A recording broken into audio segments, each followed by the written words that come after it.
ইয়াতাওয়াক্কালুন, এইভাবে ইলমে মারিফত শিখে আল্লাহর পরিচয় পরিচিতি লাভ করে, পরিচয় পরিচিতি লাভ করে আল্লাহর উপরে নির্ভরশীল হয়ে যায়। তাহলে চিনি না তার উপরে নির্ভর করা যায়? আমি কি বললাম, আমি আল্লাহ না খালি খাবো না, চুপ করে বসে তো এক সপ্তাহ তোমার বাদ আসবে না, শুকুই মরে যাবো। কারণ সেই সম্পর্ক আল্লাহর সাথে তোমার নেই। তুমি তাওয়াক্কুল করলে কি হবে? সম্পর্ক করো, তারপরে তাওয়াক্কুল করলে লাভ আছে।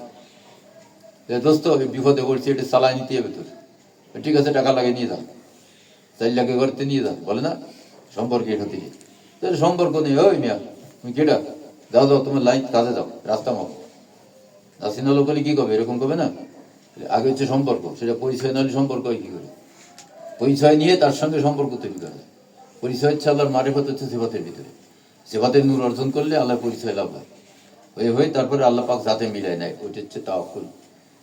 কেবল হলো আল্লাহ যিনি ইউকিমুনা সালাত, এরপরে সে নামাজ কায়েম হয়, তখন সে নামাজের নূর পায়। নূরটা সার্বক্ষণিক তাকে বেষ্টন করে ঘুরতে থাকে।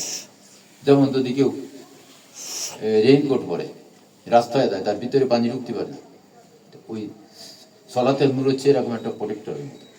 এই সলাতের নূর থেকে আল্লাহ দান করেছে, সার্বক্ষণিক বেষ্টন করে থাকে। ইন্নাস সালাতা তানহা আনিল ফাহশাই ওয়াল মুনকার। তার এইরকম একটা আইডিয়া হয়ে যায়, আল্লাহ আমাকে দেখতেছে, উনি আমার সঙ্গে আছে, আমি যা করতেছি দেখতেছেন, ওনার ক্ষমতা দিয়েই তো আমি করতেছি, খবর তার কাছে আছে, তখন ভয় টাকা তার করবে না। আর যে ব্যক্তি চেনে না, জানে না, শোনে না, আমি আল্লাহর ঘরে তাওয়াক্কুল করলাম হবে, আর তার সালাত কি ওইভাবে কায়েম হবে? সালাত কায়েম হবে না। সালাত কায়েম হবে, সে রাস্তা হচ্ছে, তুমি যখন সেই কোয়ালিটি যত পারবা, তখন তুমি সালাতের বেতন পাবা, নূর পাবা।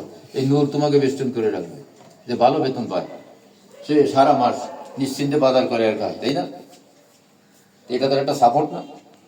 এইরকম সলাতের নূর যখন সে পাবে, এটা তার একটা সাপোর্ট গুনার বিরুদ্ধে, ফাহেসা কাজের বিরুদ্ধে।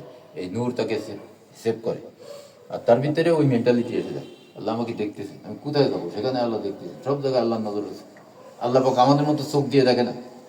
একজনের ব্যাখ্যা দিচ্ছে নেটে, আল্লাহ যখন দেখেন তার নিশ্চয়ই তার চোখ আছে, আল্লাহ যখন ধরেন নিশ্চয়ই তার হাত আছে। তুমি তোমার দিয়ে মাপলি হবে আল্লাহর? তুমি তোমার দিয়ে মাপলি হবে? তুমি তো মুখ দিয়ে পানি পান করো, গাছ তোমার মতো গিলাস ধরে মুখি দেয় নাকি? তো মাটির তেরো অস্ট্রে নিয়ে পান করে, খাবার টানে, রোদের তাপ এসে পাতার ভিতরে খাবার তৈরি করে, তাই দিয়ে এসে চলে। তোমার কি সেই সিস্টেম? তোমার মতো না, গাছের মতো। আল্লাহ পাক আল্লাহর মতো। তোমার চোখের মধ্যে একটু দৃষ্টিশক্তি দিছে, তাই তুমি দেখতেছো। এক চোখে দৃষ্টিশক্তি তুলে নিছে, চোখ কানা, তুমি দেখবা না, আর একটা দিয়ে অল্প অল্প দেখবা। তো পুরো দৃষ্টিশক্তি মালিক সে, সমস্ত আসমান জমিন সব জায়গায় দৃষ্টিশক্তি ছড়ানো আছে, তার দৃষ্টির বাইরে কেউ নাই। বুঝা গেল? মানুষকে বোঝানোর জন্য আল্লাহ পাক ফিরিস্তা ব্যবহার করেছে। ফিরিস্তা আইনে আমার কাছে ছবি দেয়, এই দেয়, সেই দেয়, আমরা তা বুঝি তাই। আসলে ফিরিস্তা লাগে না আল্লাহ। সব জায়গায় দৃষ্টিশক্তি ছড়ানো রয়েছে, সব জায়গায় শ্রবণ শক্তি ছড়ানো রয়েছে। ওই মহাসাগরের তলে পাথরের পরে একটা পোকা টিক টিক করতেছে, তাও আল্লাহ শুনে দেখে, তার রিজেক্ট সেখানে পৌঁছায়। তো তুমি তোমার মতো মাপলি হবে?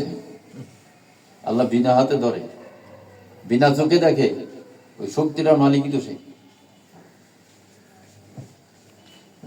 বিনা কানে শোনে। আল্লাহু আকবার। এই আল্লাহর পরিচয় আল্লাহর মতো, আমার মতো আর তোমার মতো এরকম না, গাছের মতো না, মাছের মতো না। এই তাফসীর করেছে বেশ কোরআনের আয়াত মিলে। আল্লাহ পাক যখন ধরেন, তাহলে নিশ্চয়ই তার হাত আছে। আল্লাহ পাক যখন দেখেন, নিশ্চয়ই তার চোখ আছে। এই ইচ্ছা আল্লাহ মানুষের মতো তার পরিচয়।